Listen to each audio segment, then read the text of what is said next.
വയനാട് പഞ്ചാരക്കൊല്ലിയിൽ ജനങ്ങളുടെ വലിയ പ്രതിഷേധമാണ് ഇപ്പോൾ നടക്കുന്നത്.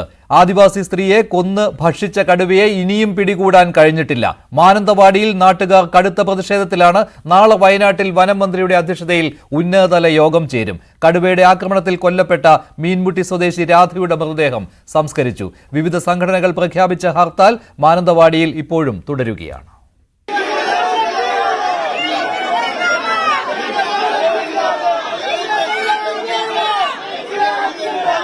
അസാധാരണ സാഹചര്യമാണ് വയനാട്ടിലേത്. ജനങ്ങളാകെ സർക്കാരിനെതിരെയും വനംവകുപ്പിനെതിരെയും സംഘടിക്കുന്നു. കടുവയെ പിടികൂടുന്നതിന് പുറമെ ജനരോഷം ശമിപ്പിക്കാൻ അടിയന്തര ഇടപെടൽ നടത്തേണ്ട സാഹചര്യം. ഈ പശ്ചാത്തലത്തിലാണ് നാളെ അടിയന്തരമായ യോഗം ചേരുന്നത്. വനമന്ത്രി AK ശശീന്ദ്രന്റെ അധ്യക്ഷതയിൽ ചേരുന്ന യോഗത്തിൽ ഉന്നത ഉദ്യോഗസ്ഥരും പങ്കെടുക്കും. ഇതിനിടെ കടുവ ആക്രമണത്തിൽ കൊല്ലപ്പെട്ട മീൻമുട്ടി സ്വദേശി രാധയുടെ മൃതദേഹം സംസ്കരിച്ചു. മാനന്തവാടി ഗവൺമെന്റ് മെഡിക്കൽ കോളേജ് മോർച്ചറിയിൽ സൂക്ഷിച്ചിരുന്ന മൃതദേഹം രാവിലെ ബന്ധുക്കൾക്ക് വിട്ടു നൽകി. വീടിന് സമീപത്തെ സമുദായ ശ്മശാനത്തിൽ സംസ്കാര ചടങ്ങുകൾ നടന്നു.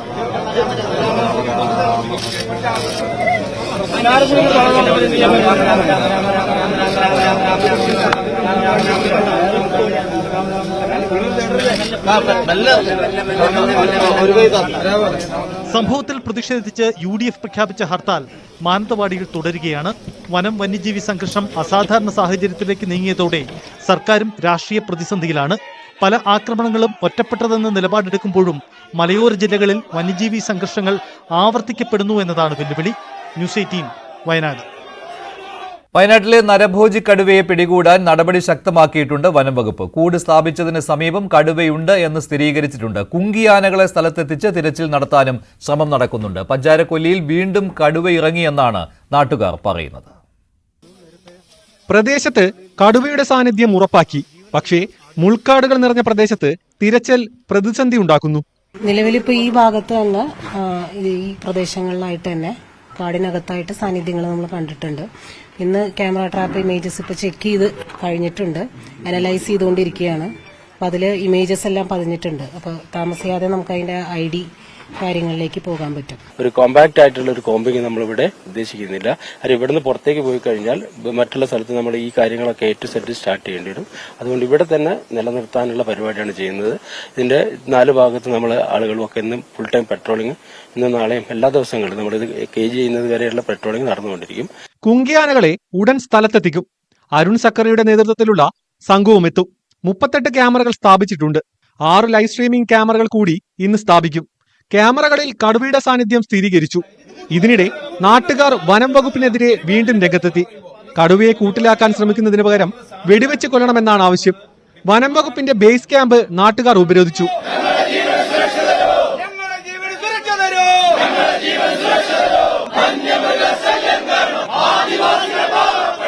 ഇതിനിടെ വീണ്ടും കടുവ ജനവാസ മേഖലയിലെത്തിയെന്ന് നാട്ടുകാർ ആരോപിക്കുന്നു. പഞ്ചാരക്കൊല്ലിയിൽ നിന്ന് വളർത്തുനായെ കടുവ പിടിച്ചെന്നാണ് ആക്ഷേപം. രാവിലെ അറിയണേ അത് ഇല്ല എന്നുള്ളത്, പട്ടി ഒരെണ്ണം ഇല്ല എന്നുള്ളത് രാവിലെ അറിയണേ. രാത്രി ഭയങ്കര കൊര കേട്ടു. ഒരു പട്ടീന്റെ ചെറിയൊരു കരച്ചിൽ, എറിഞ്ഞാലുള്ള കരച്ചിൽ, അതുപോലെ കരച്ചിൽ കേട്ടു. ബാക്കി 2 പൊരച്ച് ഓടുന്നുണ്ടായിരുന്നു. അപ്പൊ രാവിലെ നോക്കുമ്പോൾ ആ ഒരു പട്ടീനെ കാണുന്നില്ല, ബാക്കി 2 ഉണ്ട്. നമുക്ക് അതിനെ പിടിച്ച് എത്രയും പെട്ടെന്ന് കൊല്ലണം. അതന്നെ നമ്മള്. കാരണം ഇത് കൂട്ടുകയറ്റി വിട്ട് വേറെ സ്ഥലത്ത് പോയി കഴിഞ്ഞാൽ ഇതിൽ കാര്യമില്ലല്ലോ. ഇത് വീണ്ടും തന്നെയല്ലേ ആവർത്തിക്കുന്നത്. ഇവിടെ മനുഷ്യരല്ലേ, നമ്മൾ മനുഷ്യനാന്നുള്ള ചിന്തിക്ക്. ആദ്യമൊക്കെ ഞങ്ങൾ പണിക്ക് പോകുമ്പോ റോഡ് മേലിൽ കാണും, അത് ഞങ്ങൾ പറഞ്ഞു കൊടുക്കും. അവര് നോക്കിട്ട് അതങ്ങ് പോയെന്ന് പറഞ്ഞിട്ട് അവരങ്ങ് ഇറങ്ങി വരും. അത് നോക്കാലും പിടിക്കലും ഒന്നും ഇല്ല. പിന്നെ എന്റെ വീട്ടിൽ തൊട്ട് 100 മീറ്റർ താഴെയാണ് ഈ സംഭവം നടക്കുന്നത്. 3 മണി തൊട്ട് എന്റെ പിന്നെ കൊച്ചു കരയാൻ തുടങ്ങിയതാ. അച്ഛനോട് അച്ഛൻ എവിടെ പോയെന്ന് ചോദിച്ചിട്ട് പിന്നെ ഞാൻ 3 മണിക്ക് വന്നതിന് കുട്ടിയൊന്ന് പുറത്തേക്ക് ഇറങ്ങിയത്. പ്രദേശവാസികൾ കടുത്ത പ്രതിഷേധം ഉയർത്തിയതിനാൽ കടുവയെ വെടിവെച്ച് കൊല്ലുന്നതിനാണ് മുൻഗണന നൽകുന്നത്. കടുവയുടെ സാന്നിധ്യം ഉറപ്പാക്കി കൂടുതലിടങ്ങളിൽ തിരച്ചിൽ നടത്താനാണ് നീക്കം. ന്യൂസ് 18 വയനാട്. കോഴിക്കോട് കൂടരഞ്ഞിയെ ഭീതിയിലാക്കിയ പുലി കൂട്ടിൽ കുടുങ്ങി. കൂടരഞ്ഞി പെരുമ്പുളയിൽ കൂരിയോട് വനംവകുപ്പ് സ്ഥാപിച്ച കൂട്ടിലാണ് പുലി കുടുങ്ങിയത്. 2 ആഴ്ച മുൻപാണ് കൂട് വെച്ചത്. ആടിനെ തീറ്റാൻ പോയ വീട്ടമ്മ പുലിയെ കണ്ട് പേടിച്ച് വീണ് പരുക്കേറ്റിരുന്നു. നിരവധി വളർത്തുമൃഗങ്ങളെയും പുലി പിടികൂടിയിരുന്നു. ഇതേ തുടർന്നാണ് കൂട് വെച്ചത്.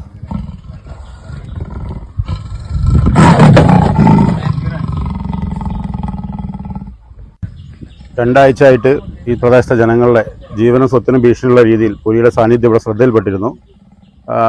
ശ്രദ്ധയിൽപ്പെട്ട അന്ന് തന്നെ കൂട് സ്ഥാപിക്കാൻ ആവശ്യമായ നടപടികൾ സ്വീകരിച്ചു.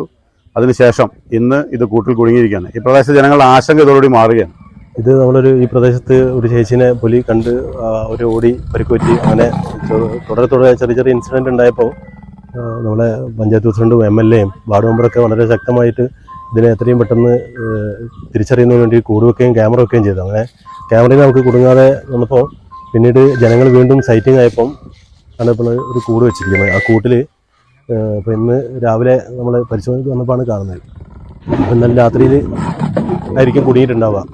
എന്തായാലും ഇതിനെ പ്രദേശത്തു നിന്ന് മാറ്റി ഏതെങ്കിലും വനത്തിലെന്തായാലും ഇടുന്നില്ല, ഏതെങ്കിലും സൂവിലേക്ക് മാറ്റാനുള്ള പരിപാടിയാണ്. പാലക്കാട് വാദിയാർ ചള്ളയിൽ കാട്ടാനയുടെ ആക്രമണത്തിൽ കർഷകന് പരിക്കേറ്റു. പരിക്കേറ്റ വിജയനെ തൃശൂരിലെ ആശുപത്രിയിൽ പ്രവേശിപ്പിച്ചിരിക്കുകയാണ്. വീടിനോട് ചേർന്നുള്ള കൃഷിയിടത്തിൽ ആനകൾ ഇറങ്ങിയത് നോക്കാൻ പോയപ്പോഴാണ് സംഭവം. പുലർച്ചെ 4:45 സംഭവം ഉണ്ടായത്. സ്ഥിരമായി ആന ഇറങ്ങുന്ന സ്ഥലമാണ് ഇവിടം. കുറേ ദിവസമായി മേഖലയിൽ ആനകൾ തമ്പടിക്കുന്നുണ്ട്. UDFന്റെ യാത്ര സമാപിക്കുമ്പോൾ വന്യജീവി പ്രശ്നത്തിന് കൃത്യമായ ഒരു ബദൽ തയ്യാറാക്കുമെന്നും ഇത് സർക്കാരിന് നൽകുമെന്നും VD സതീശൻ. ഞാൻ മന്ത്രിയായതുകൊണ്ടാണോ വന്യമൃഗങ്ങൾ നാട്ടിലിറങ്ങുന്നത് എന്നാണ് വനം മന്ത്രി ചോദിക്കുന്നത്. ഫെൻസിംഗിന് 1 രൂപ പോലും ചെലവഴിച്ചിട്ടില്ലെന്നും സതീശൻ കുറ്റപ്പെടുത്തി. ലൈഫ് ആക്ടിൽ ഭേദഗതി വരുത്തണം. ഞങ്ങളല്ലേ ആദ്യം പറഞ്ഞത്, ആദ്യം ഞങ്ങളാ പറഞ്ഞത് ഭേദഗതി വരുത്തണം. പക്ഷെ അതുകൊണ്ട് മാത്രമായില്ല, ഇവിടെയും ഒരുപാട് തീരുമാനങ്ങൾ എടുക്കേണ്ടതിന് ഒന്നും ചെയ്യുന്നില്ല.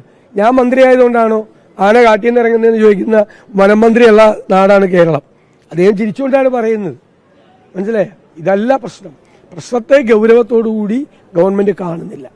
പിന്നെ ഈ ഭൂമി പ്രശ്നവും കാർഷിക പ്രശ്നവും. പ്രതിപക്ഷ നേതാവ് VD സതീശൻ നയിക്കുന്ന UDFന്റെ മലയോര സമര പ്രചാരണ യാത്ര വൈകിട്ട് 4 മണിക്ക് കണ്ണൂർ കരുവഞ്ചാലിൽ AICC general secretary KC Venugopal ഉദ്ഘാടനം ചെയ്യും. 3 പതിറ്റാണ്ടുകൾക്ക് ശേഷമാണ് UDF സംസ്ഥാന കമ്മിറ്റി നേതൃത്വം നൽകുന്ന ഒരു യാത്ര കണ്ണൂർ ജില്ലയിൽ നിന്ന് തുടങ്ങുന്നത്. വന്യമൃഗങ്ങളുടെ ആക്രമണത്തിൽ നിന്നും മലയോര കർഷകരെയും ജനങ്ങളെയും രക്ഷിക്കുക, കാർഷിക മേഖലയിലെ തകർച്ചയ്ക്ക് പരിഹാരമുണ്ടാക്കുക, ബഫർ സോൺ വിഷയത്തിൽ കേന്ദ്ര സർക്കാർ ഇടപെടുക തുടങ്ങിയ ആവശ്യങ്ങൾ ഉന്നയിച്ചാണ് യാത്ര നടത്തുന്നത്. കാർഷിക മേഖലയും വലിയ പ്രതിസന്ധികൾ നേരിട്ടുകൊണ്ടിരിക്കുകയാണ്. മലയോര മേഖലയിൽ കൃഷിയാണ് പ്രധാന വരുമാന മാർഗം. എന്നാൽ കുറച്ചു വർഷമായി കാർഷിക മേഖലയിലെ മുരടിപ്പ് കൊണ്ട് കർഷക ജീവിതം വളരെ പ്രതിസന്ധിയിലാണ്. അതിനു പുറമെയാണ് വന്യമൃഗശല്യവും കാലാവസ്ഥാ വ്യതിയാനവും കീടബാധയും ജലദൗർലഭ്യവുമൊക്കെ കർഷകരെ ദുരിതത്തിലാക്കുന്നത്.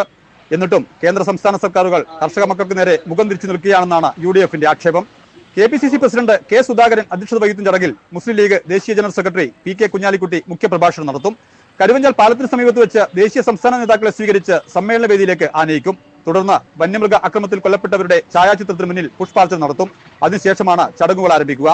27-ന് 3 മണിക്ക് ഇരട്ടി കീഴ്പള്ളിയിലെയും 5 മണിക്ക് കൊട്ടിയൂരിലെയും സ്വീകരണത്തിന് ശേഷം യാത്ര വയനാട്ടിലേക്ക് കടക്കും. റിപ്പബ്ലിക് ദിനമായതിനാൽ നാളെ യാത്ര ഉണ്ടായിരിക്കുന്നതല്ല. ശ്രീനി ആലക്കോട്, News 18 കണ്ണൂർ. KPCC പ്രസിഡന്റിന് ഹൈക്കമാൻഡ് പിന്തുണ പ്രഖ്യാപിച്ചതിന് പിന്നാലെ AICC general secretary KC വേണുഗോപാലുമായി K സുധാകരന്റെ നിർണായകമായ കൂടിക്കാഴ്ച ഇന്നാണ്. കണ്ണൂരിൽ വെച്ചാണ് പുനഃസംഘടനാ വിഷയവുമായി ബന്ധപ്പെട്ടുള്ള കൂടിക്കാഴ്ച നടക്കുക. കാര്യക്ഷമമല്ലാത്ത പ്രവർത്തനം നടത്തുന്ന KPCC ജനറൽ സെക്രട്ടറിമാരെയും DCC പ്രസിഡന്റുമാരെയും ഉടൻ മാറ്റിയേക്കുമെന്നാണ് സൂചന. അധ്യക്ഷ സ്ഥാനത്ത് സുധാകരൻ തന്നെ തുടരും എന്ന വാർത്ത News 18 ആണ് ഇന്നലെ പുറത്തുവിട്ടത്. കോൺഗ്രസ് രാഷ്ട്രീയത്തിലെ ദിവസങ്ങൾ നീണ്ട അഭ്യൂഹങ്ങൾക്ക് വിരാമമിട്ട് അധ്യക്ഷ സ്ഥാനത്ത് തുടരാൻ K സുധാകരന് ഹൈക്കമാൻഡ് പൂർണ്ണ പിന്തുണ പ്രഖ്യാപിച്ചതിന് പിന്നാലെയാണ് പുനഃസംഘടനാ നടപടികൾ വേഗത്തിൽ പൂർത്തിയാക്കാനുള്ള നിർദ്ദേശം. തദ്ദേശ തെരഞ്ഞെടുപ്പിന് മാസങ്ങൾ മാത്രം ശേഷിക്കെ പുനഃസംഘടനയുമായി ബന്ധപ്പെട്ട സംസ്ഥാന നേതൃത്വത്തിന്റെ നിലപാട് K സുധാകരൻ ഹൈക്കമാൻഡ് നേതൃത്വത്തെ അറിയിച്ചിട്ടുണ്ട്. കാര്യക്ഷമമല്ലാത്ത പ്രവർത്തനം നടത്തുന്ന KPCC ജനറൽ സെക്രട്ടറിമാരുടെയും DCC അധ്യക്ഷന്മാരുടെയും പട്ടിക ദേശീയ നേതൃത്വത്തിന് KPCC കൈമാറും. ലോക്സഭാ തെരഞ്ഞെടുപ്പിൽ K മുരളീധരന്റെ പരാജയത്തിന് പിന്നാലെ തൃശൂരിലുണ്ടായ പൊട്ടിത്തെറിയുടെ പശ്ചാത്തലത്തിൽ ജില്ലയിൽ നിന്ന് തന്നെയുള്ള പൊതുസമ്മതനെ അധ്യക്ഷ സ്ഥാനത്തേക്ക് പരിഗണിക്കുന്നതിനുള്ള ചർച്ചകളാണ് സജീവമായിരിക്കുന്നത്. അല്ല, അതൊന്നും ഞങ്ങളല്ലല്ലോ തീരുമാനിക്കേണ്ടത്. അതൊക്കെ കോൺഗ്രസ് ഒരു ദേശീയ പാർട്ടിയാണ്, ദേശീയ നേതൃത്വമാണ് തീരുമാനിക്കുന്നത്. ഇവിടെ ഞങ്ങൾ ഒരു ചർച്ചയും നടത്തിയിട്ടില്ല. പട്ടിക വല്ലതും കൊടുത്തിട്ടുണ്ടോ? പട്ടിക കൊടുത്തു എനിക്കറിയില്ല, ഞാൻ അറിഞ്ഞിട്ടില്ല. അതിനിടെ വയനാട് DCC ട്രഷറർ NM വിജയന്റെ ആത്മഹത്യയെ തുടർന്നുണ്ടായ വിവാദങ്ങളുടെ പശ്ചാത്തലത്തിൽ KPCC നിയോഗിച്ച ഉപസമിതി ആഭ്യന്തര അന്വേഷണ റിപ്പോർട്ട് നേതൃത്വത്തിന് കൈമാറി. ആരോപണ വിധേയർക്കെതിരെ നേരിട്ടുള്ള പരാമർശങ്ങളൊന്നും റിപ്പോർട്ടിൽ ഇല്ലെങ്കിലും DCC അധ്യക്ഷ സ്ഥാനത്ത് നിന്ന് ND അപ്പച്ചനെ മാറ്റാൻ തന്നെയാണ് നേതൃത്വത്തിന്റെ നീക്കമെന്നാണ് സൂചന. മുതിർന്ന നേതാക്കൾക്കിടയിലുണ്ടായ അഭിപ്രായ ഭിന്നതകൾ താഴെത്തട്ടിലുള്ള പ്രവർത്തകരെ ബാധിക്കാതിരിക്കാൻ ജാഗ്രത പുലർത്തണമെന്ന നിർദ്ദേശമാണ് AICC നേതൃത്വം സംസ്ഥാന ഘടകത്തിന് നൽകിയിരിക്കുന്നത്. Dan Kurian, news 18, Thiruvananthapuram. Kanthapuram AP Abubakar മുസ്ലിയാരുടെ പേര് പറയാതെയുള്ള വിമർശനം ആവർത്തിക്കുകയാണ് CPM സംസ്ഥാന സെക്രട്ടറി MV ഗോവിന്ദൻ. പൊതു ഇടത്തിൽ സ്ത്രീക്കും പുരുഷനും തുല്യത വേണം, അത് സമ്മതിച്ചു കൊടുക്കാത്തവരെ എന്താണ് വിളിക്കേണ്ടത് എന്ന് താൻ പറയുന്നില്ലെന്ന് MV ഗോവിന്ദൻ. ഇത് പറയുമ്പോൾ ചിലർ പ്രകോപിതരാകുന്നുവെന്നും MV ഗോവിന്ദൻ പറഞ്ഞു. CPM എറണാകുളം ജില്ലാ സമ്മേളന പ്രതിനിധി സമ്മേളനം ഉദ്ഘാടനം ചെയ്യുകയായിരുന്നു MV ഗോവിന്ദൻ. മുസ്ലിം സംഘടനകളെ അണിനിരത്തി തീവ്രവാദ നിലപാട് സൃഷ്ടിച്ച് കോൺഗ്രസ് അതിന്റെ ഗുണഭോക്താക്കളാവുകയാണ്. ആ വോട്ടുകൾ കൂടി ചേർത്താണ് പ്രിയങ്ക ഗാന്ധി വയനാട്ടിൽ ജയിച്ചതെന്നും CPM സംസ്ഥാന സെക്രട്ടറി പറഞ്ഞു. ഞാൻ ഒരു സമ്മേളനം ഉദ്ഘാടനം ചെയ്തുകൊണ്ട് പറഞ്ഞു, ഒരു പൊതു ഇടത്തിൽ സ്ത്രീക്കും പുരുഷനും തുല്യത വേണം. അത് പറഞ്ഞപ്പോൾ ചിലർ പ്രകോപിതരാകുകയാണ്. ഒരാളും പ്രകോപിതമായിട്ടൊരു കാര്യമില്ല. ഇത് ഇപ്പോഴത്തെ മുദ്രാവാക്യമല്ല, കമ്മ്യൂണിസ്റ്റ് മുദ്രാവാക്യമല്ല. ജനാധിപത്യ വിപ്ലവത്തിൻ്റെ ഭാഗമായിട്ട് ഞാൻ നേരത്തെ ചൂണ്ടിക്കാണിച്ച ഫ്രഞ്ച് വിപ്ലവം മുതൽ ഉന്നയിച്ച മുദ്രാവാക്യമാണ്. ആ മുദ്രാവാക്യം സമ്മതിച്ചു കൊടുക്കാൻ ഇപ്പോഴും തയ്യാറാവാത്ത ആളുകൾ അവരെന്താണ് വിളിക്കേണ്ടതെന്ന് ഞാനിപ്പോഴും പറയുന്നില്ല. ഞാൻ ആരെയും ഉദ്ദേശിക്കുന്നില്ല, ഒരു വ്യക്തിയെയും ഒരു സമുദായത്തെയും ഉദ്ദേശിക്കുന്നില്ല, സമൂഹത്തെയാണ് ഞാൻ ഉദ്ദേശിക്കുന്നത്. പൊതു ഇടത്തിൽ സ്ത്രീക്കും പുരുഷനും തുല്യത വേണം, തുല്യാവകാശം വേണം, അതുപോലെ തന്നെ സമത്വം വേണം, ജനാധിപത്യ അവബോധം വേണം. CPM എറണാകുളം ജില്ലാ സമ്മേളനം പുരോഗമിക്കുകയാണ്. സംസ്ഥാന സെക്രട്ടറി MV ഗോവിന്ദൻ പ്രതിനിധി സമ്മേളനം ഉദ്ഘാടനം ചെയ്തു. എറണാകുളം ടൗൺ ഹാളിൽ 27 വരെ പ്രതിനിധി സമ്മേളനം ഉണ്ടാവും. ഏരിയകളിൽ നിന്നുള്ള 371 പേരും 46 ജില്ലാ കമ്മിറ്റി അംഗങ്ങളും ഉൾപ്പെടെ 417 പ്രതിനിധികളാണ് ജില്ലാ സമ്മേളനത്തിൽ പങ്കെടുക്കുന്നത്. 27 വൈകിട്ട് 5 മുഖ്യമന്ത്രി പിണറായി വിജയൻ പൊതുസമ്മേളനം ഉദ്ഘാടനം ചെയ്യും. വയനാട് DCC ട്രഷററായിരുന്ന NM വിജയന്റെ മരണത്തിൽ IC ബാലകൃഷ്ണൻ MLA അറസ്റ്റ് ചെയ്തു. മുൻകൂർ ജാമ്യമുള്ളതിനാൽ അറസ്റ്റ് രേഖപ്പെടുത്തി ജാമ്യത്തിൽ വിടുകയായിരുന്നു. പാർട്ടിക്ക് വീഴ്ച പറ്റിയെന്ന കുടുംബത്തിന്റെ പരാതിയിൽ ന്യായമുണ്ടെന്നാണ് KPCC ഉപസമിതിയുടെ പ്രാഥമിക റിപ്പോർട്ടിൽ പറയുന്നത്. പാർട്ടി നേതൃത്വം മതിയായ ജാഗ്രത കാട്ടിയില്ല എന്ന വിമർശനവും ഉണ്ട്. തുടർച്ചയായ 3 ദിവസത്തെ ചോദ്യം ചെയ്യലിനൊടുവിലാണ് IC ബാലകൃഷ്ണൻ MLAയുടെ അറസ്റ്റ്. വയനാട് DCC ട്രഷററായിരുന്ന NM വിജയന്റെയും മകന്റെയും മരണത്തിൽ MLA ഒന്നാം പ്രതിയാണ്. മുൻകൂർ ജാമ്യം നിലനിൽക്കുന്ന സാഹചര്യത്തിലാണ് ജാമ്യത്തിൽ വിട്ടയച്ചത്. നേരത്തെ DCC പ്രസിഡന്റ് ND അപ്പച്ചൻ, KK ഗോപിനാഥൻ എന്നിവരെയും അറസ്റ്റ് ചെയ്ത് ജാമ്യത്തിൽ വിട്ടിരുന്നു. ഇന്നലെ അന്വേഷണ സംഘം MLAയുടെ വീട്ടിലടക്കമെത്തി തെളിവുകൾ ശേഖരിച്ചിരുന്നു. അതിനിടെ NM വിജയന്റെ മരണത്തിൽ KPCC ഉപസമിതി പ്രാഥമിക റിപ്പോർട്ട് സമർപ്പിച്ചു. പാർട്ടി നേതൃത്വം മതിയായ ജാഗ്രത കാട്ടിയില്ലെന്നാണ് റിപ്പോർട്ടിലെ ഉള്ളടക്കം. കുടുംബത്തിന് സഹായവും സംരക്ഷണവും ഉറപ്പാക്കണമെന്നും KPCC ഉപസമിതി റിപ്പോർട്ടിൽ ശുപാർശ ചെയ്യുന്നു. സഹകരണ മേഖലയിൽ മോശം പ്രവണതകളുണ്ടെന്നും സമിതി.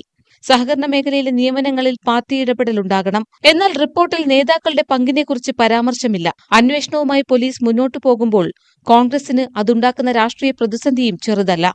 ന്യൂസ് 18 വയനാട്. കഠിനംകുളം കൊലപാതക കേസിലെ പ്രതിയായ ജോൺസൺ ഔസേപ്പിന്റെ ആരോഗ്യനില മെച്ചപ്പെട്ടു. ആരോഗ്യനില പൂർണ്ണമായും വീണ്ടെടുത്ത ശേഷം ഡിസ്ചാർജ് ചെയ്യാനാണ് ഡോക്ടർമാരുടെ തീരുമാനം. ഡിസ്ചാർജിന് ശേഷം കഠിനംകുളത്ത് എത്തിച്ച് തെളിവെടുപ്പ് നടത്താനാണ് പോലീസിന്റെ തീരുമാനം. 48 മണിക്കൂർ നിരീക്ഷണമാണ് ജോൺസൺ ഔസേപ്പിന് ഡോക്ടർമാർ നിർദ്ദേശിച്ചിരിക്കുന്നത്. ഇന്ന് രാത്രിയോടെ ഇത് പൂർത്തിയാകും. തുടർന്ന് നാളെ നടക്കുന്ന പരിശോധനയ്ക്ക് ശേഷം ഡിസ്ചാർജ് ചെയ്യുന്ന കാര്യത്തിൽ അന്തിമ തീരുമാനമെടുക്കും. നാളെ അവധി ദിവസമായതിനാൽ ഡിസ്ചാർജ് ചെയ്യാനുള്ള സാധ്യത കുറവാണ്. വിഷം കഴിച്ചിട്ടുണ്ടെങ്കിലും പ്രതി ജോൺസന്റെ ആരോഗ്യനില അപകടാവസ്ഥയിൽ നിന്ന് തരണം ചെയ്തു. അതേസമയം കസ്റ്റഡിയിലുള്ള പ്രതിയായതിനാൽ തന്നെ കൂടുതൽ ജാഗ്രത കാട്ടാനാണ് ഡോക്ടർമാരുടെയും പോലീസിന്റെയും തീരുമാനം. അറസ്റ്റ് ചെയ്ത ശേഷം ആരോഗ്യനിലയ്ക്ക് പ്രശ്നം വന്നാൽ അത് പ്രതിസന്ധിയാകുമെന്ന് പോലീസും കണക്ക് കൂട്ടുന്നു. അതുകൊണ്ട് തന്നെ തിരക്ക് പിടിച്ചൊരു നീക്കത്തിന് പോലീസ് തയ്യാറല്ല.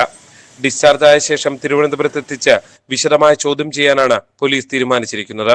സംഭവ സ്ഥലത്തെത്തിച്ച് തെളിവെടുപ്പടക്കം നടത്തിയാകും തുടർ നടപടികൾ. G Sreejith, news 18 Kottayam. +1 വിദ്യാർത്ഥിനിയെ പീഡിപ്പിച്ച കേസിൽ 5 പേർ അറസ്റ്റിലായി. അടൂർ സ്വദേശിയായ പെൺകുട്ടിയെ ഇൻസ്റ്റഗ്രാം വഴി പരിചയപ്പെട്ട യുവാക്കളാണ് പീഡിപ്പിച്ചത്. കേസിൽ 9 പ്രതികളാണുള്ളത്. 4 പേർ ഇനിയും പിടിയിലാകാനുണ്ട്. പോക്സോ നിയമപ്രകാരമാണ് പോലീസ് കേസെടുത്തിട്ടുള്ളത്. 7ാം ക്ലാസ് മുതലാണ് പെൺകുട്ടി പീഡനത്തിനിരയായത്. സ്കൂളിൽ നടത്തിയ കൗൺസിലിംഗിലാണ് പീഡന വിവരം പുറത്തറിഞ്ഞത്. തുടർന്ന് CWC അധികൃതർ പോലീസിൽ പരാതി നൽകിയതിനെ തുടർന്ന് നടത്തിയ അന്വേഷണത്തിലാണ് പെൺകുട്ടിയെ പീഡിപ്പിച്ച 5 പ്രതികളെയും പോലീസ് അറസ്റ്റ് ചെയ്തത്. പെൺകുട്ടിയുടെ പീഡന ദൃശ്യങ്ങൾ പ്രതികളിൽ ചിലർ മൊബൈലിൽ പകർത്തി പ്രചരിപ്പിച്ചു. ഇതോടെ സ്കൂളിൽ പെൺകുട്ടി എത്താത്തതിനെ തുടർന്നാണ് കൌൺസിലിംഗിന് വിധേയമാക്കിയത്. കേസിൽ ഉൾപ്പെട്ട 4 പ്രതികൾക്കായി പോലീസ് അന്വേഷണം ഊർജിതമാക്കി. പ്രതികളിൽ ഒരാൾ നൂറനാട് സ്വദേശിയാണ്. പെൺകുട്ടിയുടെ വിശദമായ മൊഴി പോലീസ് രേഖപ്പെടുത്തി. പോക്സോ നിയമപ്രകാരമാണ് പ്രതികൾക്കെതിരെ പോലീസ് കേസെടുത്തിട്ടുള്ളത്. പത്തനംതിട്ടയിൽ ദളിത് പെൺകുട്ടിയെ 60 പേർ ചേർന്ന് പീഡിപ്പിച്ചതിന് പിന്നാലെയാണ് അടൂരിൽ സമാനമായ രീതിയിൽ പെൺകുട്ടിയെ പീഡിപ്പിച്ച കേസ് പുറത്തുവന്നിരിക്കുന്നത്. ന്യൂസ് 18 പത്തനംതിട്ട.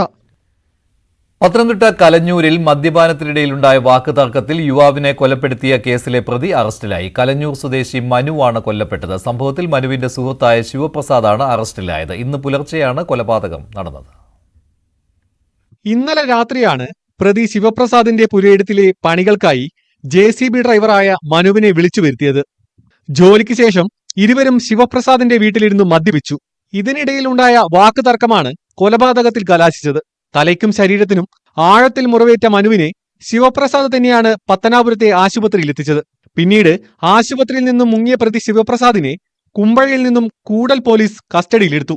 അവരുടെ വീട്ടിൽ സംസാരിച്ചുകൊണ്ടിരിക്കുക, അങ്ങോട്ടും ഇങ്ങോട്ടും സംസാരമായി. ആ സംസാരത്തിൽ ഉണ്ടായ ഒരു സംഭവത്തിലുണ്ടായ ഒരു മർഡർ കേസാണ്. പ്രതി അറസ്റ്റ് ചെയ്തിട്ടുണ്ട്. എവിടെ നിന്നാണ് സാർ അറസ്റ്റ് ചെയ്തത്? കുമ്പഴ. വേറെ അയാളെ മാത്രമേ ഇൻവോൾവ് ആയിട്ടുള്ളൂ അല്ലേ? ഇപ്പം നിലവിൽ നമ്മുടെ അന്വേഷണത്തിൽ അയാളുടെ ഇൻവോൾവ്മെന്റ് ആണ് കാണുന്നത്. കൂടുതലായിട്ട് പോലീസ് അന്വേഷിക്കുന്നുണ്ട്. നിലവിലെ അന്വേഷണത്തിൽ കേസിലെ പ്രതി ശിവപ്രസാദ് മാത്രമെന്നാണ് പോലീസിന്റെ നിഗമനം. ഇരുവരും ഒന്നിച്ച് പഠിച്ചവരും സുഹൃത്തുക്കളുമാണ്. കൊലപാതകത്തിൽ മറ്റെന്തെങ്കിലും കാരണങ്ങൾ ഉണ്ടോ എന്ന് പോലീസ് ചോദ്യം ചെയ്തു വരികയാണ്. ന്യൂസ് 18 പത്തനംതിട്ട. GCDAക്കെതിരെ വിജിലൻസ് അന്വേഷണം. ഉമാ തോമസ് MLAക്ക് അപകടം സംഭവിച്ച നൃത്തപരിപാടിക്ക് അനുമതി നൽകിയതുൾപ്പെടെയുള്ള കാര്യങ്ങൾ അന്വേഷണ പരിധിയിലുണ്ട്. എറണാകുളം യൂണിറ്റിനാണ് അന്വേഷണത്തിന്റെ ചുമതല. പ്രാഥമിക അന്വേഷണം വേഗത്തിൽ നടത്തി റിപ്പോർട്ട് നൽകാനാണ് നിർദ്ദേശം നൽകിയിരിക്കുന്നത്. GCDAയുടെ മുഴുവൻ ഇടപാടുകളും അന്വേഷണ പരിധിയിൽ ഉൾപ്പെടുന്നുണ്ട്. നൃത്തപരിപാടിക്ക് അനുമതി നൽകുന്നതിൽ ആദ്യം ഉദ്യോഗസ്ഥ തലത്തിൽ എതിർപ്പുയർന്നുവെന്നും ഇതിന് GCDA ചെയർമാനും സെക്രട്ടറിയും ചേർന്ന് മറികടക്കുകയായിരുന്നുവെന്നും ആരോപണമുണ്ട്. ഇത് ചൂണ്ടിക്കാട്ടി കൊച്ചി സ്വദേശിയായ പൊതുപ്രവർത്തകൻ നൽകിയ പരാതിയിലാണ് അന്വേഷണത്തിന് ഉത്തരവിട്ടത്. വാടക നിശ്ചയിച്ചതിലും ബ്ലാസ്റ്റേഴ്സുമായി കരാർ ഉണ്ടായിരിക്കെ മറ്റൊരു പരിപാടിക്ക് സ്റ്റേഡിയം വിട്ടു നൽകിയതിലും ക്രമക്കേടുണ്ടെന്നാണ് പരാതിയിലെ പ്രധാനപ്പെട്ട ആരോപണം. റിപ്പബ്ലിക് ദിനാഘോഷങ്ങൾക്ക് രാജ്യമൊരുങ്ങി. 10,000-ഓളം ക്ഷണിക്കപ്പെട്ട അതിഥികളാണ് ഇത്തവണ റിപ്പബ്ലിക് ദിനാഘോഷങ്ങളിൽ പങ്കെടുക്കുക. ഇന്തോനേഷ്യൻ പ്രസിഡന്റ് പ്രബാവോ സുബിയാൻഡോയാണ് ഈ വർഷത്തെ മുഖ്യാതിഥി.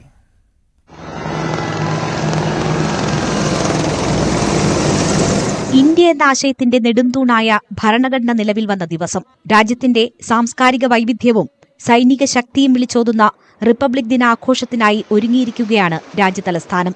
ഈ വർഷത്തെ മുഖ്യാതിഥിയായ ഇന്തോനേഷ്യൻ പ്രസിഡന്റ് പ്രബാവോ സുബിയന്തോ ഡൽഹിയിലെത്തി. വിദേശകാര്യ സഹമന്ത്രി പ്രബിത മാർഗരേറ്റയുടെ നേതൃത്വത്തിൽ ഊഷ്മള വരവേൽപ്പാണ് അദ്ദേഹത്തിന് നൽകിയത്.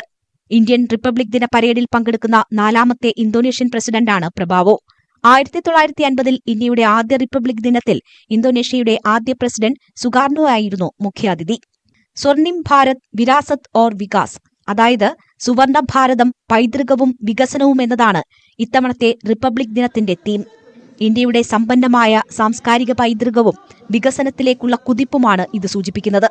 പ്രധാനമന്ത്രി നരേന്ദ്രമോദി യുദ്ധസ്മാരകത്തിൽ പുഷ്പചക്രമർപ്പിക്കുന്നതോടെയാകും റിപ്പബ്ലിക് ദിനാഘോഷങ്ങൾക്ക് തുടക്കമാകുക. കർത്തവ്യപഥിൽ രാഷ്ട്രപതി ദ്രൗപദി മുർമു ദേശീയ പതാക ഉയർത്തും. വിവിധ സേനാവിഭാഗങ്ങളുടെ മാർച്ച് പാസ്റ്റിൽ രാഷ്ട്രപതി അഭിവാദ്യം സ്വീകരിക്കും. രാജ്യത്തിന് സംഭാവന ചെയ്ത വ്യക്തികളെ ചടങ്ങിൽ ആദരിക്കും. വിവിധ വിഭാഗങ്ങളിലായി 10,000 പേരാണ് ക്ഷണിക്കപ്പെട്ട അതിഥികളായി എത്തുന്നത്. പരേഡിൽ പങ്കെടുക്കാനുള്ള പാസുള്ളവർക്ക് മെട്രോയിൽ സൗജന്യ യാത്രയൊരുക്കും. കേരളത്തിൽ നിന്ന് 150 പേരെയാണ് സ്വർണിം ഭാരതിന്റെ ശില്പികളായി അംഗീകരിച്ച് പരേഡിൽ അതിഥികളായി ക്ഷണിച്ചിരിക്കുന്നത്. കായിക മത്സരങ്ങളിലെ വിജയികൾ, കൈത്തറി കരകൌശല തൊഴിലാളികൾ എന്നിങ്ങനെ വിവിധ മേഖലകളിലുള്ളവരാണ് ഇതിൽ ഉൾപ്പെട്ടിട്ടുള്ളത്.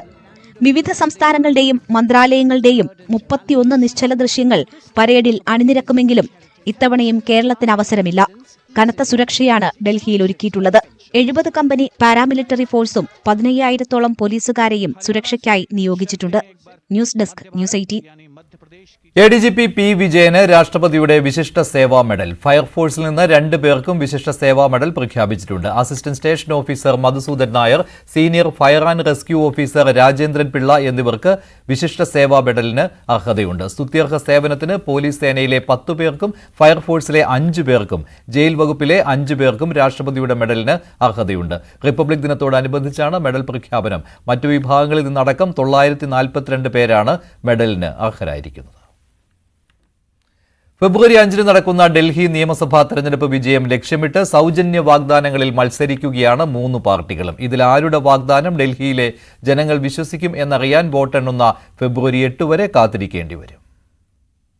കൂടുതൽ സൗജന്യങ്ങൾ നൽകുന്നത് ആര്? ഈ മത്സരമാണിപ്പോൾ ഡൽഹിയിൽ 3 പാർട്ടികളും തമ്മിൽ. സ്ത്രീകൾ, ചെറുപ്പക്കാർ, വിദ്യാർത്ഥികൾ, മുതിർന്ന പൗരന്മാർ, പുരോഹിതർ. ഓരോ വിഭാഗത്തിന്റെയും വോട്ടുറപ്പിക്കാനായി സൗജന്യ വാഗ്ദാനങ്ങളുടെ പെരുമഴയാണ്. തൊഴിൽരഹിതരായ 18 വയസ്സ് കഴിഞ്ഞ സ്ത്രീകൾക്ക് മാസം 2100 രൂപ നൽകുന്ന മഹിളാ സമ്മാൻ യോജനയാണ് സ്ത്രീ വോട്ട് ലക്ഷ്യമിട്ടുള്ള ആപ്പിന്റെ തുറുപ്പ്. ദാരിദ്ര്യരേഖയ്ക്ക് താഴെയുള്ള സ്ത്രീകൾക്ക് 2500 രൂപ BJP വാഗ്ദാനം ചെയ്യുന്നു. കോൺഗ്രസ് പ്യാരി ദീദി യോജന വഴി 2500 രൂപയാണ് വാഗ്ദാനം ചെയ്യുന്നത്. ഉന്നത വിദ്യാഭ്യാസത്തിനായി വിദേശത്ത് പോകുന്ന ദളിത് വിദ്യാർത്ഥികളുടെ ചെലവ് സർക്കാർ വഹിക്കുമെന്ന് ആപ്പിന്റെ വാഗ്ദാനം. UPSC പരീക്ഷാ പരിശീലനത്തിന് ദളിത് ഉദ്യോഗാർത്ഥികൾക്ക് 15000 രൂപയാണ് BJP വാഗ്ദാനം. 1 വർഷത്തേക്ക് 8500 രൂപയുടെ അപ്രന്റീസ്ഷിപ്പാണ് കോൺഗ്രസിന്റെ വാഗ്ദാനം. മുതിർന്ന പൗരന്മാർക്ക് സർക്കാർ സ്വകാര്യ ആശുപത്രികളിൽ സൗജന്യ ചികിത്സ ആപ്പ് ഉറപ്പു നൽകുന്നു. 60 കഴിഞ്ഞവർക്കും 70 കഴിഞ്ഞവർക്കും 2500 രൂപയും 3000 രൂപയും പെൻഷനാണ് BJP വാഗ്ദാനം. ഓട്ടോറിക്ഷ ഡ്രൈവർമാരുടെ പെൺമക്കളുടെ വിവാഹത്തിന് 1 ലക്ഷം രൂപയും യൂണിഫോം വാങ്ങാൻ വർഷം 2 തവണ 2500 രൂപയും ആപ്പ് വാഗ്ദാനം ചെയ്യുന്നു. LPG സിലിണ്ടറിന് 500 രൂപ സബ്സിഡിയും 2 ഫ്രീ സിലിണ്ടറുമാണ് BJPയുടെ വാഗ്ദാനം.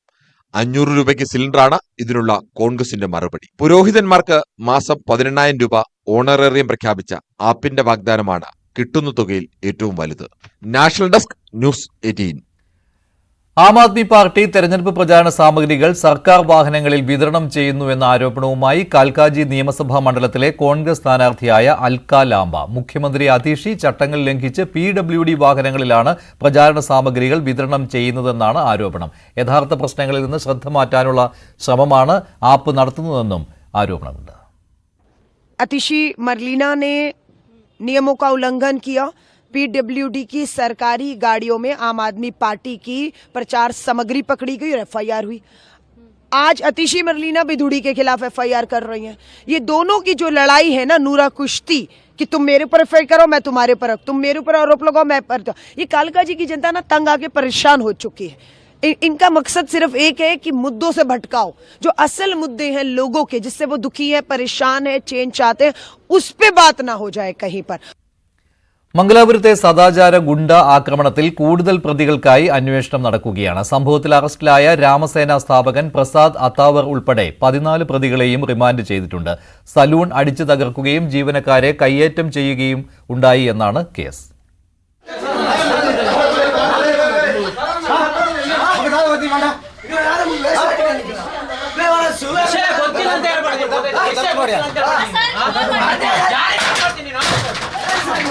ഇക്കഴിഞ്ഞ വ്യാഴാഴ്ചയാണ് മംഗളൂരു ബജായ് KSRTC സ്റ്റേഷന് സമീപമുള്ള കളേഴ്സ് യൂണിസെക്സ് സലൂണിന് നേരെ ആക്രമണം നടന്നത്.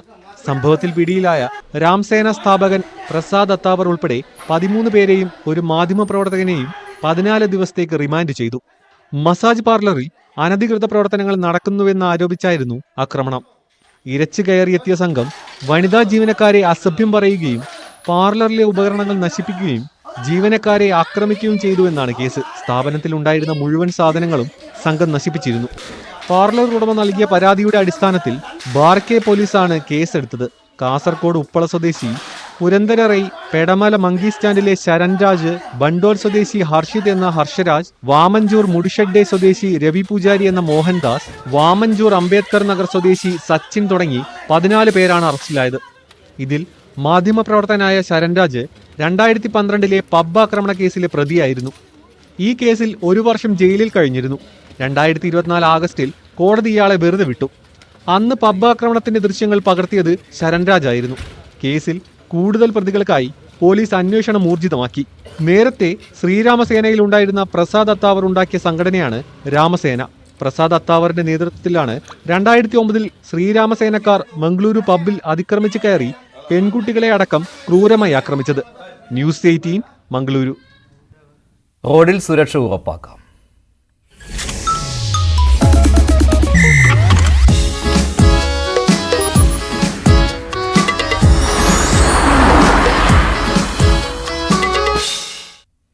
കാൽനട യാത്രക്കാർ റോഡിലെ സിഗ്നലുകളും സൈൻ ബോർഡുകളും അനുസരിക്കണമെന്ന് നടൻ അമിതാഭ് ബച്ചൻ. യുവതലമുറ റോഡ് നിയമങ്ങൾ പാലിക്കുന്നതിൽ പിന്നോട്ടാണെന്നും അമിതാഭ് ബച്ചൻ പറഞ്ഞു.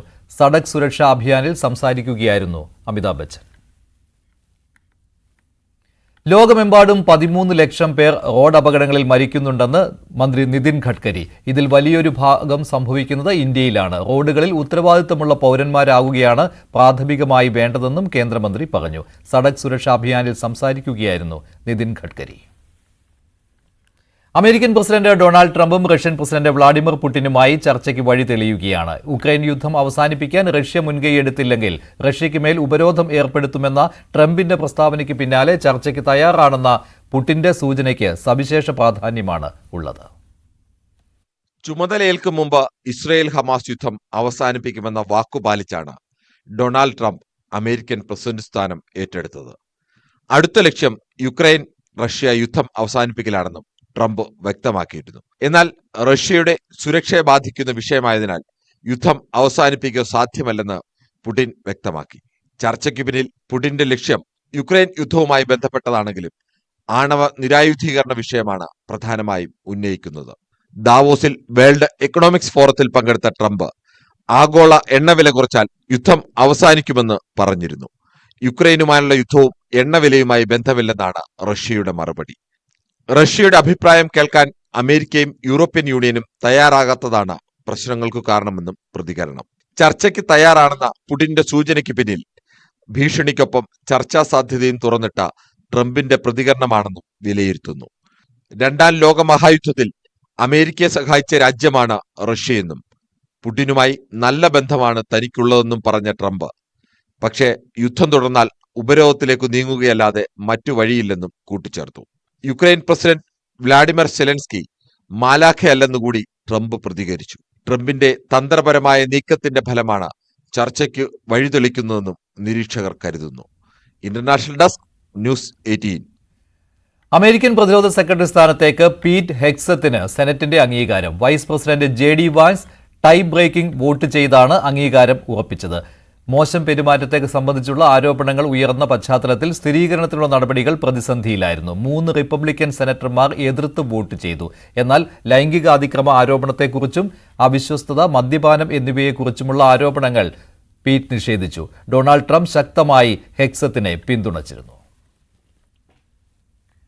ഹമാസ് ബന്ദികളാക്കിയ 4 വനിതാ സൈനികരെ ഇന്ന് മോചിപ്പിക്കും. ഇസ്രായേൽ ഇന്ന് 200ഓളം പലസ്തീൻ തടവുകാരെ മോചിപ്പിക്കുമെന്ന് പ്രതീക്ഷിക്കുന്നതായി ഹമാസും വ്യക്തമാക്കിയിട്ടുണ്ട്. വെടിനിർത്തൽ കരാറിൽ വ്യവസ്ഥ ചെയ്തിട്ടുള്ളതനുസരിച്ച് ജീവപര്യന്തം ശിക്ഷ അനുഭവിക്കുന്ന 120 തടവുകാരെയും മറ്റ് 80 തടവുകാരെയും മോചിപ്പിക്കുമെന്നാണ് കരുതുന്നത്. കരാറിന്റെ ഭാഗമായി ഗാസയിൽ നിന്ന് ബന്ദിയാക്കപ്പെടുന്ന ഓരോ വനിതാ സൈനികരും 50 പലസ്തീൻ തടവുകാരെ മോചിപ്പിക്കാൻ ഇസ്രായേൽ സർക്കാർ സമ്മതിച്ചിട്ടുണ്ട്. രാഷ്ട്രീയ പാർട്ടികൾക്ക് മുനമ്പം ജനതയുടെ കത്ത്. വഖഫ് നിയമത്തിലെ ഭേദഗതികളെ പിന്തുണയ്ക്കാൻ ഇന്ത്യയിലെ എല്ലാ രാഷ്ട്രീയ പാർട്ടികളോടും ആത്മാർത്ഥമായി അഭ്യർത്ഥിക്കുന്നുവെന്ന് മുനമ്പം ജനത. പൗരന്മാരുടെ ഭരണഘടനാപരമായ അവകാശങ്ങൾ സംരക്ഷിക്കാനും ജാതി മതഭേദമന്യേ ഏവർക്കും നീതി കിട്ടാനും വഖഫ് ആക്ടിലെ ക്രൂരമായ വ്യവസ്ഥകൾ നിർവീര്യമാക്കേണ്ടത് അത്യാവശ്യമാണ്. നീതി നിഷേധം കാരണം ക്ലേശിക്കുന്ന ഒരു ജനതയുടെ വിലാപമായി ഈ കത്ത് പരിഗണിക്കണമെന്നും ആവശ്യത്തിലുണ്ട്. കത്ത് പാർട്ടികൾക്കും മലയാളി MPമാർക്കുമായി റിപ്പബ്ലിക് ദിനത്തിൽ പോസ്റ്റ് ചെയ്യും. ഇന്ത്യ ഇംഗ്ലണ്ട് രണ്ടാം ട്വന്റി മത്സരം ഇന്ന് ചെന്നൈ MA ചിദംബരം സ്റ്റേഡിയത്തിൽ നടക്കും. ആദ്യ മത്സരത്തിലെ ടീമിൽ ഒരു മാറ്റവുമായി ആകും ഇന്ത്യ ഇന്നിറങ്ങുക. ഒരിടവേളയ്ക്ക് ശേഷം മുഹമ്മദ് ഷമി ടീമിൽ തിരിച്ചെത്തും. കഴിഞ്ഞ കളികളിൽ വിക്കറ്റൊന്നും കിട്ടാത്ത രവി ബിഷ്ണോയിക്ക് പകരം ആകും ഷമി എത്തുക. ഈ മത്സരവും ജയിച്ച് 5 മത്സരങ്ങളുടെ പരമ്പരയിൽ 2-0 മുന്നിലെത്തുകയാണ് ഇന്ത്യയുടെ ലക്ഷ്യം. ഇനി സ്വർണം വെള്ളി നിരക്കുകൾ കൂടി നോക്കാം. കവിത ഗോൾഡ് ആൻഡ് ഡയമണ്ട്സ് ഇന്നത്തെ സ്വർണം വെള്ളി നിരക്കുകൾ നിങ്ങൾക്കായി സമർപ്പിക്കുന്നത് Kavitha gold and diamonds. Choose your special. സ്വർണം 22 ക്യാരറ്റ് ഗ്രാമിന് 7530, പവന് 60,240. 18 ക്യാരറ്റ് ഗ്രാമിന് 6230, പവന് 49,840. വെള്ളി ഗ്രാമിന് 97, കിലോയ്ക്ക് 97,000 രൂപ. കവിത ഗോൾഡ് ആൻഡ് ഡയമണ്ട്സ് ഇന്നത്തെ സ്വർണം വെള്ളി നിരക്കുകൾ നിങ്ങൾക്കായി സമർപ്പിക്കുന്നത് Kavitha gold and diamonds. Choose your special. ഇടവേളയ്ക്ക് ശേഷം സകലമാന കേരളം അനുശ്രീ ചേരും.